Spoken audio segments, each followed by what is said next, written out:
I think he'll change. He is committed of his own level of service. And I think he'll change, he is committed to his own level of service. And Princess Anne had entered the palace expecting discretion. But only hours later, one image changed everything. The Princess Royal seated behind closed doors, pen in hand, signing documents that senior aides had spent days protecting from scrutiny. Then came the revelation that transformed what appeared to be an unusual palace meeting into something far more serious. Those papers were not ceremonial formalities. They were directly connected to a major royal announcement Charles was preparing to make. Before we go deeper into what this really means for the royal family, make sure to subscribe so you don't miss a single update. Anne had arrived for what aides described as a private working meeting. Yet the length of her stay felt unusual. She was never known for turning routine royal duty into theater, which made the secrecy surrounding this meeting even more significant. Later, the truth emerged through a documented palace briefing. King Charles had approved a fictional palace governance order creating a temporary Royal Household Integrity Council, and he had named his own sister as its chair. The order created an internal framework giving the council authority to review senior royal duties, ceremonial assignments, household access, and accountability. The papers Anne signed formally accepted that responsibility. Charles placed the final folder in front of Anne and remained silent. She read the first page twice, then moved slowly through the second, because she understood exactly what that signature would demand from her. This was not a ceremonial honor. It could require her to question decisions made by people she loved, including the brother sitting directly across from her. When she finally lifted the pen, the king watched without interrupting. Her decision represented loyalty of the hardest kind, the kind that might eventually require confrontation. William learned about the appointment shortly before the announcement through a private briefing from palace staff. The prince felt relief because he trusted his aunt's discipline and judgment, but that relief came with unease. If Anne used the authority fully, old disagreements could no longer remain hidden behind family discretion. The future king understood why that mattered. Unresolved tensions inside separate royal households could eventually become his inheritance. Then came the clause that changed the temperature completely. And could recommend immediate alterations to ceremonial representation and restricted palace access. While the review was underway, Camilla received her notification only after Anne's signature was complete. She read the memorandum in silence, then asked whether the Queen Consort's household fell within the council's scope. The answer was yes. That single word turned Anne's signature into something far larger than an acceptance of responsibility. It told every senior royal that familiar arrangements were about to face formal scrutiny. And before anyone could understand why Charles had handed his sister such extraordinary responsibility, they first had to understand the four relationships now standing directly in the path of her authority. Power inside a royal family is never merely about titles. It is about trust accumulated over decades, wounds that were never fully discussed, and promises remembered long after everyone else has forgotten them. Anne's appointment therefore landed differently on everyone around Charles. To the king, she represented discipline. To William, stability. To Camilla, uncertainty. And to Anne herself, the role carried a price nobody outside the palace could immediately see. Charles had known his sister long enough to understand exactly why he had chosen her. The two had grown into very different kinds of royals. Charles often weighed competing emotions before making difficult decisions, while Anne had built her public life around duty, directness, and an almost stubborn refusal to decorate uncomfortable truths. That difference mattered now because the Royal Household Integrity Council, the temporary body created to review senior duties, access, and internal accountability, could not function if its chair was afraid of offending the monarch who had created it. Charles spoke privately with Anne before the announcement and admitted the danger himself. He told her that judging sensitive household arrangements could place her between loyalty to him and loyalty to the institution. Anne listened without interrupting. Then she answered with the sentence he had probably feared most. If he wanted someone who would protect his feelings, he should appoint somebody else. The king understood exactly what she meant. His sister would accept the role only if he was prepared to hear conclusions he might not like. And closed the folder and quietly pushed it back toward Charles. She did not sign immediately. The monarch looked at the papers, then at her, knowing the choice was now his as much as hers. If he moved forward, he would be giving his sister authority that could challenge people closest to him. If he pulled back, the entire reform could become meaningless before it had even begun. He returned the folder. And finally kept it. William felt the pressure from another direction. As heir to the throne, the prince could not think only about surviving the present dispute. He had to consider the royal household he might one day inherit. During a confidential palace briefing, he discovered that Anne's mandate had deliberately been written so that no senior household was automatically protected from review. Even Charles's own office could be examined. That detail relieved William because selective accountability would have created another crisis, but it also showed him just how serious the king had become. Camilla understood the same message with far less comfort. She sat with the notification beside her and realized that no direct accusation was necessary for the emotional balance inside the palace to shift. Practices once supported by trust and personal access could now be questioned through formal procedure. The Queen consort knew that proximity to Charles had always given her household unusual influence. Suddenly, that influence had boundaries, and someone else had been empowered to examine them. And had insisted on those boundaries herself. She had refused the chairmanship unless the council could examine William, Camilla, Charles, and anyone else whose household decisions crossed into royal business. That demand protected her independence, but it also raised a much darker question. Anne had not asked for this power. Charles had decided he needed it. And the reason did not lie in the morning she signed the papers. It lay in one tense palace meeting weeks earlier, the moment everyone would later recognize as the point of no return. Long before Anne's signature became public, the crisis had already begun.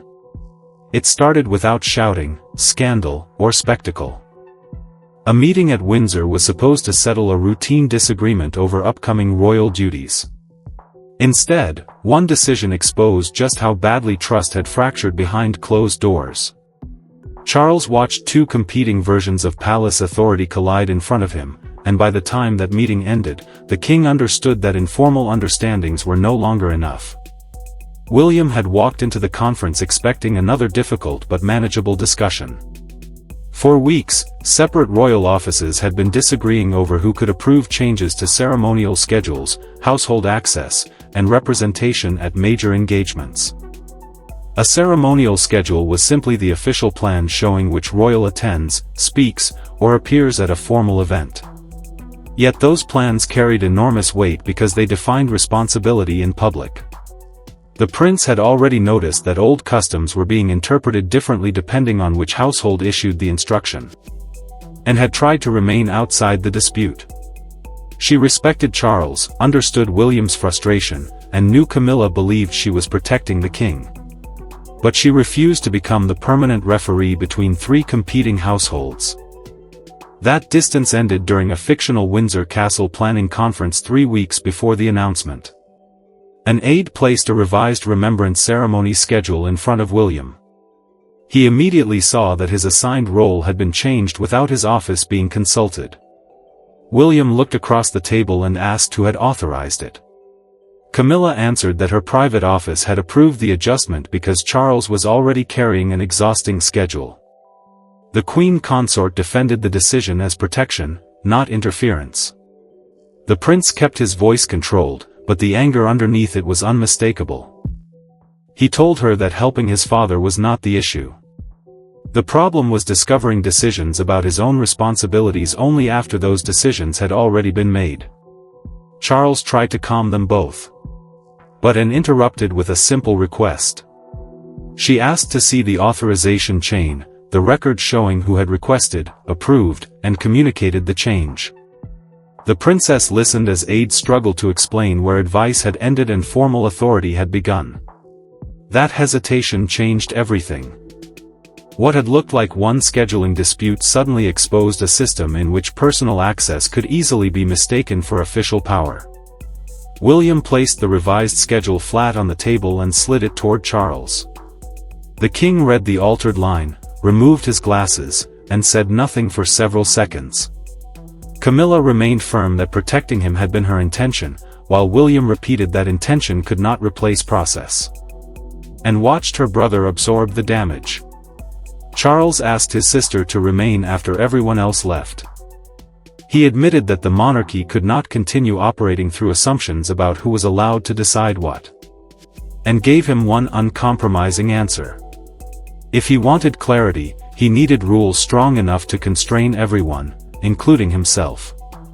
Weeks later, those words would return with devastating force when Anne finally confronted the person who felt most threatened by the system Charles had created.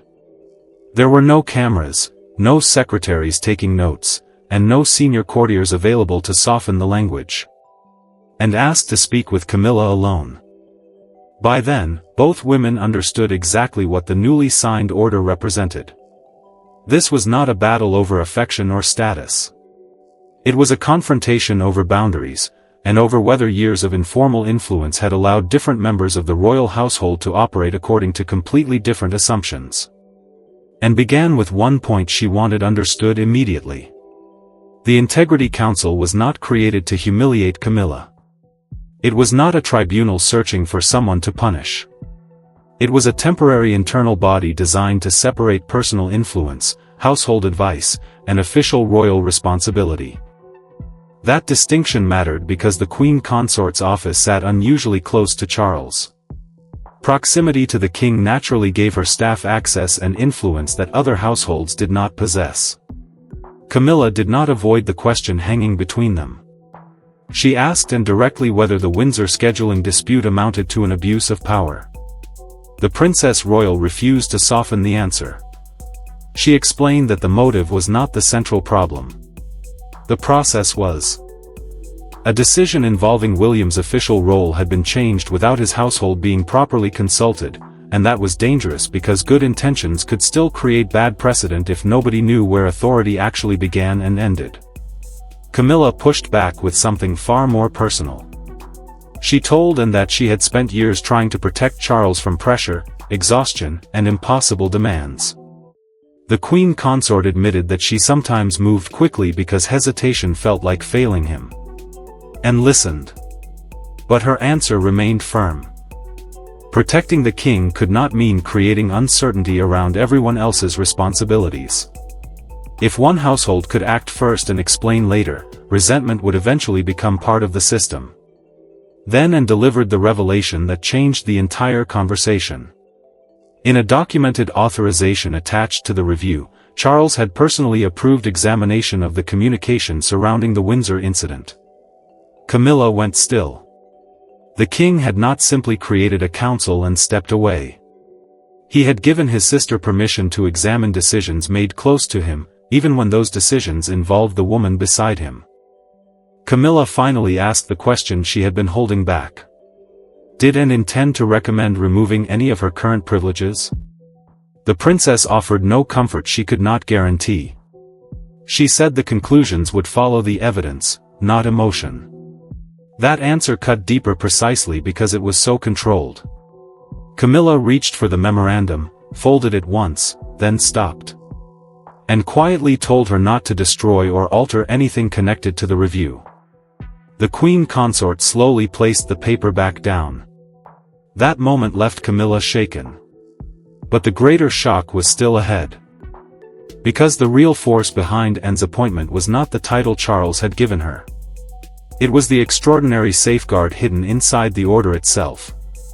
Charles had appointed his sister, but he had done something even more extraordinary at the same time. He had limited his own ability to interfere with her conclusions. Buried inside the governance order was a safeguard designed to stop the new council from becoming another ceremonial committee whose findings could simply be quietly buried. When Anne read that clause after signing, she understood the brutal truth. Her brother had not given her symbolic responsibility. He had given her independence. and studied the safeguard twice before speaking to anyone about it. Once the Integrity Council opened a review, its written recommendations had to receive a formal response from both the king and the heir. That meant the findings could not simply disappear into palace paperwork if they became uncomfortable. The council still could not rewrite constitutional rules by itself, but it could force sensitive questions into a documented decision-making process where silence was no longer enough. And admitted her discomfort during a private conversation with William. She told the prince that authority of this kind could embarrass Charles, especially if the review exposed mistakes made close to him. William understood the danger, but he did not retreat from it. He answered that independence meant nothing if it vanished the moment conclusions became painful. The future king knew that one-sided scrutiny would only deepen suspicion, while equal scrutiny could begin restoring trust. Charles felt that equality almost immediately, and sent him the first procedural timetable, setting out which households would provide records and when. The king hesitated before approving it because the mechanism he had designed was no longer theoretical. It now reached into his own private secretariat, the senior office responsible for the monarch's daily correspondence, decisions, and official coordination. He signed anyway. He knew that protecting the process meant allowing it to become uncomfortable. And then made the move that silenced early accusations of retaliation. She requested records not only from Camilla's staff, but also from William's office and Charles's own team. Every senior household would be examined under the same standard. When the king received the request for his records, he gave a humorless smile and told an aide. She meant every word. Then he authorized the release. The files changed everything. Anne's review discovered repeated occasions when informal verbal requests had been treated by staff as though they carried formal authority. Some came from offices close to Charles. Others came from people trying to anticipate what William or Camilla wanted. The problem was no longer one person pushing too far. It was a culture built around assumptions, access, and unwritten permission. That discovery shattered the easiest explanation for the crisis. And was no longer investigating whether one royal had crossed a line. She was uncovering how many people had been working inside lines nobody had ever clearly drawn. And once those files began moving across palace desks, the first real consequences arrived much faster than anyone, including Camilla, had expected. The announcement had barely settled before palace routines began changing.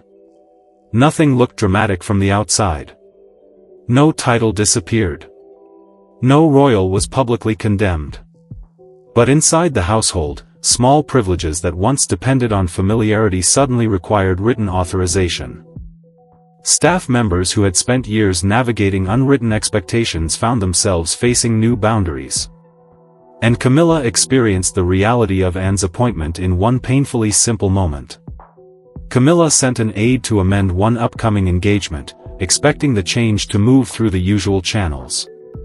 Instead, the request came back with a new requirement. Cross-office confirmation. That process meant significant schedule changes, ceremonial substitutions, and household access decisions now needed approval from more than one royal office rather than relying on informal verbal instructions. The Queen Consort understood immediately why that mattered. Her household worked closely with Charles every day, so even minor adjustments often touched the king's schedule directly. Camilla read the return note twice and set it beside her untouched tea. What once took minutes now required independent confirmation. And the change felt personal, even though the rule applied far beyond her office. Charles entered moments later and saw her expression. The king did not need an explanation. She told him quietly that years of trust now seemed to be translated into suspicion. He answered that the reform was meant to protect trust by defining it. But the words did little to soften the hurt she felt. William made the next move before anyone asked him to. He voluntarily submitted several decisions from his own household for review, including ceremonial scheduling and internal coordination requests. The prince knew the gesture carried weight. If he expected Camilla to accept scrutiny, he could not place himself outside it. His decision also made it harder for critics inside the palace to argue that Anne's process was simply designed to weaken the queen consort. And then uncovered something that complicated the entire crisis. Several disputed decisions could not fairly be traced back to one royal giving a direct instruction. Staff members had often acted because they believed they understood what Charles, William, or Camilla would want. Proximity had slowly become a substitute for authority. Assumptions had become habits. And habits had become a system nobody had formally approved.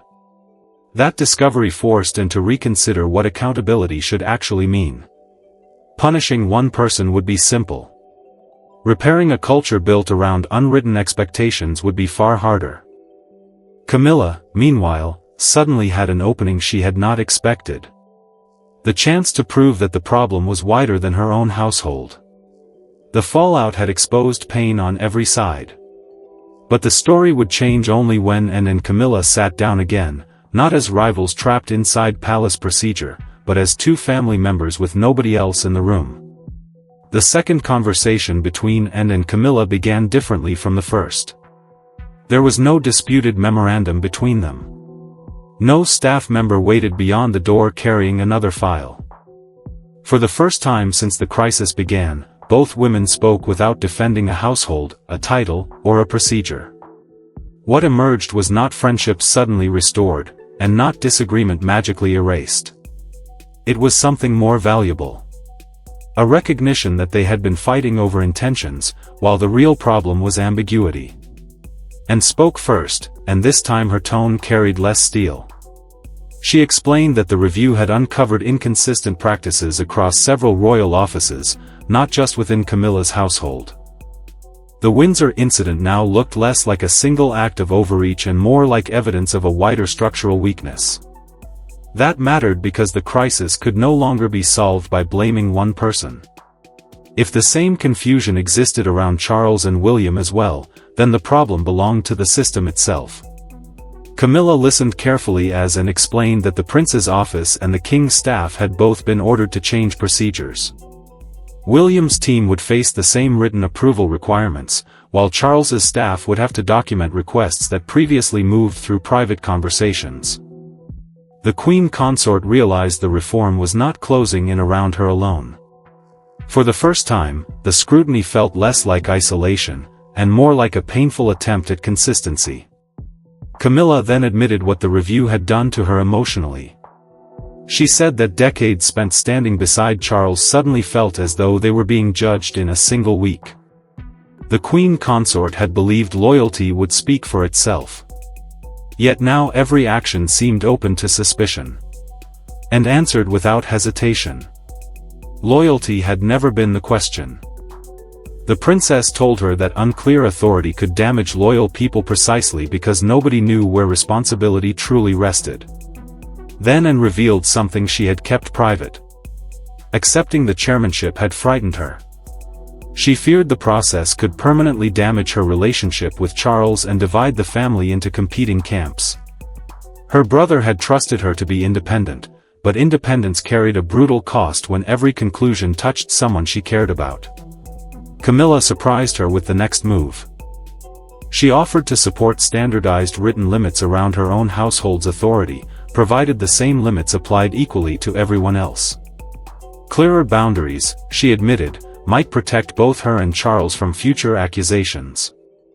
And told her that cooperation would be included prominently in the council's final recommendations, not buried as a reluctant concession. Camilla extended her hand across the table. And took it. And answered simply that equality had been the condition from the beginning.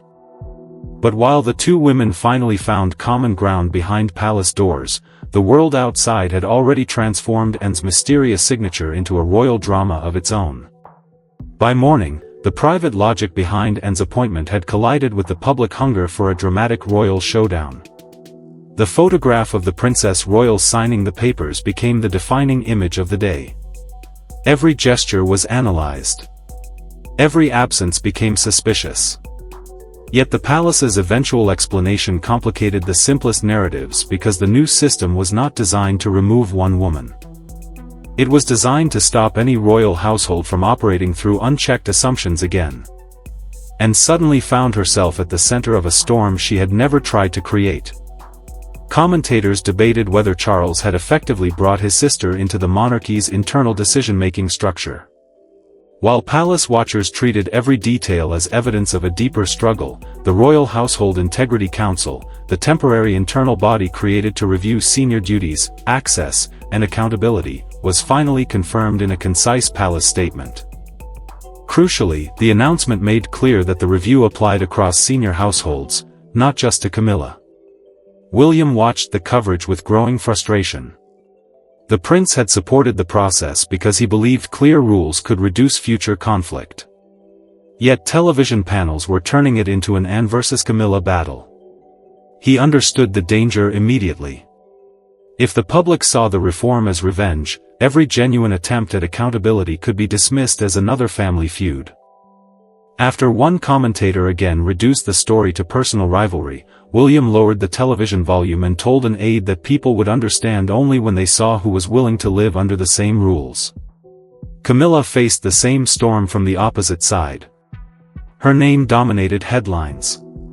Even though the review reached far beyond her household, the Queen consort could have demanded an immediate rebuttal.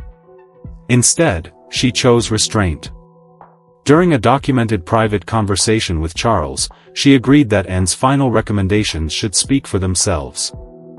The king supported that decision, knowing that any defensive statement issued too early could make the process look weaker, not stronger. Then one fictional newspaper front page changed the mood outside Windsor. Beneath Anne's signing photograph ran the enormous headline: "The Princess with the Pen. Charles' hands and power to clean up palace rules." Copies were raised among a growing crowd near Windsor Castle, while broadcasters argued over whether the king had created a watchdog inside his own family. The debate shifted again when one television anchor highlighted the detail many had missed. William's household and Charles's own office were subject to the same review. The prince was not protected. The king was not exempt. Suddenly, the idea of a personal purge became much harder to sustain. Attention turned toward Anne's final recommendations. And one question now mattered above all. Would Charles truly accept rules capable of restricting the informal authority closest to the crown? And when Anne finally placed her completed recommendations before him, the meaning of that mysterious signature became impossible to misunderstand. The final meeting contained none of the fury people expected. Anne entered carrying the recommendations she had been empowered to write, and every person who mattered already understood what was at stake. Charles had to decide whether the experiment in accountability would survive its first real test. William had to decide whether reform was worth the discomfort it created. Camilla had to decide whether limits represented humiliation or protection. And Anne had to discover whether accepting that pen had changed her family, or saved it from something worse. Anne placed the final recommendations before Charles and waited. The document established written boundaries for schedule changes, ceremonial substitutions, household access, and decisions made in the king's name. Documented authorization simply meant that major cross-household decisions could no longer rest on memory, assumption, or private influence alone. That mattered because the Windsor dispute had begun precisely where those boundaries were unclear. And without reform, the same confusion could return under a different name. Charles read slowly before looking at his sister. He told Anne that she had made royal life considerably less convenient. The Princess Royal did not retreat. She answered that convenience was exactly what had allowed authority to become blurred in the first place. The king understood the sting in that truth. What had once felt efficient had also allowed staff members to act on impressions rather than clear responsibility. Camilla accepted the changes affecting her household without attempting to soften them. The Queen consort admitted that the review had been painful, but she also recognized what the new rules offered her. Written limits would stop personal wishes from being mistaken for commands issued with Charles's authority. The scrutiny had wounded her. Yet the same boundaries that restricted her influence could also protect her from future accusations that every decision near the monarch somehow belonged to her. William then gave his support and accepted identical restrictions on his own office. The prince understood that accountability would collapse instantly if the heir demanded freedoms denied to everyone else. His decision carried weight because it turned reform into precedent rather than punishment. If these rules were meant to protect the future monarchy, then the future king had to live under them first. Charles finally signed the implementation order. The king did not remove anyone. He did not exile anyone. He did not engineer a public humiliation. Instead, he approved something quieter, and potentially far more lasting. Every senior royal household would now operate within boundaries that no longer depended on closeness to the monarch. And watched her brother finish signing and accept the consequences of his own reform. Her original signature had never been rebellion. It had been the moment duty became more important than comfort. Charles trusted his sister enough to let her challenge the system around him. Camilla endured scrutiny and chose cooperation over resentment. William accepted limits because he understood the example they would set for his future. Charles returned the pen to Anne and quietly thanked her. She did not celebrate. She simply closed the folder, knowing the hardest part of loyalty had never been defending family. It had been telling family where the boundaries must stand. And that became the final verdict on the signature that had started the storm. And had not taken power from the monarchy.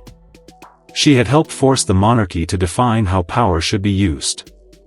Thanks for watching. Please don't forget to like and subscribe, and we will see you in the next one.